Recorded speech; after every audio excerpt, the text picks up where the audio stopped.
PDG de Zengo, un crypto wallet. En fait, c'est une sorte de portefeuille pour ces crypto-monnaies, pour les sécuriser. Est-ce que vous pouvez nous expliquer en quelques mots quel est le fonctionnement de votre société? Bien sûr, les cryptos c'est très compliqué, mais nous on a inventé un porte-monnaie très simple, c'est une application mobile qu'on télécharge sur son téléphone qui permet tout simplement de démarrer, d'acheter du Bitcoin et de faire plein de choses avec ces crypto-monnaies. On peut aussi les vendre, on peut les échanger, on peut bientôt gagner un taux d'intérêt dessus, avoir un compte épargne et bientôt même une carte de crédit pour les dépenser. Alors, autre nouvelle extrêmement importante aujourd'hui par rapport à ces crypto-monnaies. Visa, Mastercard, PayPal vont autoriser les paiements en crypto-monnaies. C'est une étape cruciale pour rassurer autour de ces crypto-monnaies, pour les pérenniser?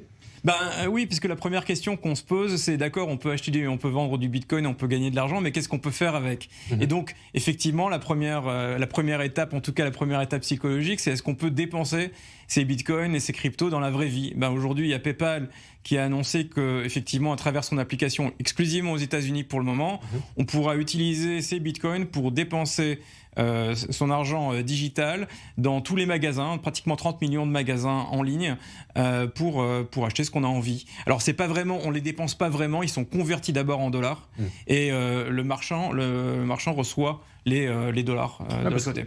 Si je me souviens bien, à la base les crypto-monnaies ça avait été inventé pour échapper aux banques.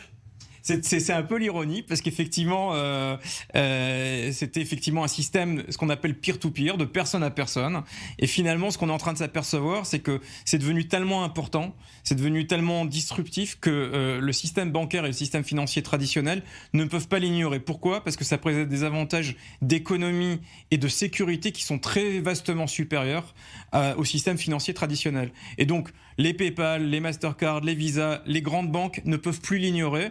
Ils ont même l'obligation de prêter attention, de la même manière que le monde de l'information n'a pas pu ignorer l'Internet. Alors j'ai vérifié avant ce Prime, le cours du Bitcoin aujourd'hui, au moment où j'ai vérifié, c'est 50 000 euros.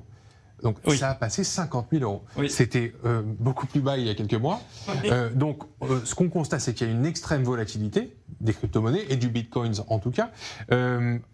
Est-ce qu'on peut se projeter sur l'avenir? On sait que c'est par cycle. Est-ce que le Bitcoin peut valoir demain $1000 comme c'était le cas il y a quelques mois?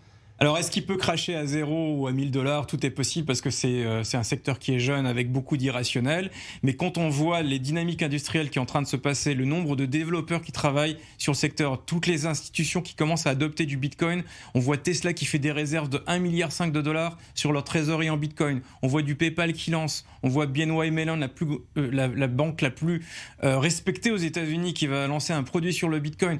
On est en train de se dire, c'est pas possible, ça va pas disparaître demain. Maintenant, effectivement, c'est un secteur volatile. Il ne faut pas oublier, le Bitcoin était à $10 000 il y a quelques mois, 6 mois. Il est passé à $60 000, 50 000 euros aujourd'hui en l'espace de quelques mois. Donc c'est un retour qui est complètement incroyable. C'est le meilleur retour dans l'histoire du capitalisme, de tous les produits financiers confondus. Donc on peut imaginer qu'avec tout cet engouement-là, ça va continuer. Il y a des prédictions où le Bitcoin pourrait valoir $1 million. Est-ce que la pandémie de coronavirus a eu un impact sur les crypto-monnaies ? Évidemment. Premièrement, tout simplement parce que les gens avaient plus de temps et plus d'attention. Deuxièmement, parce que ce qu'on a vu avec le corona... Ça s'observait aussi sur les marchés boursiers, il me semble. Exactement. On a vu que ça affectait également les marchés boursiers. Deuxièmement, il y a eu beaucoup d'argent nouveau frais qui est rentré dans les poches de beaucoup de gens. Les gouvernements qui ont imprimé des trilliards de dollars aux États-Unis, en Europe, et donc les gens ont eu plus d'argent pour l'investir. Troisièmement, il y a eu, et je pense que c'est la raison essentielle, un effondrement de confiance sur les systèmes financiers traditionnels, où on a bien vu les limites du système d'emploi, les limites du système financier, les limites du système bancaire. Et donc les gens ont eu envie de croire à un nouveau système. Et donc le Bitcoin était là pour ces gens qui avaient besoin d'un nouveau mode de croyance, on va dire. Alors il y a des gens qui investissent dans l'immobilier, il y a des gens qui investissent dans l'or, il y a des gens qui investissent sur les marchés boursiers. Et aujourd'hui, de plus en plus, il y a donc des gens qui investissent dans les crypto-monnaies sans risque de voir son argent complètement disparaître, parce que c'est ça aussi l'inquiétude, c'est de voir se faire voler son argent.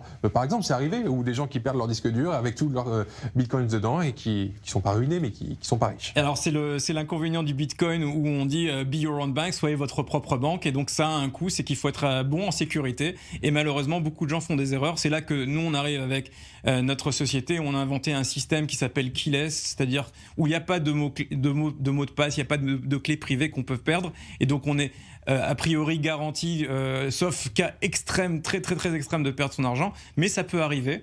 Et donc il faut faire attention, il faut avoir un minimum de réflexes de sécurité quand on investit dans ce secteur-là.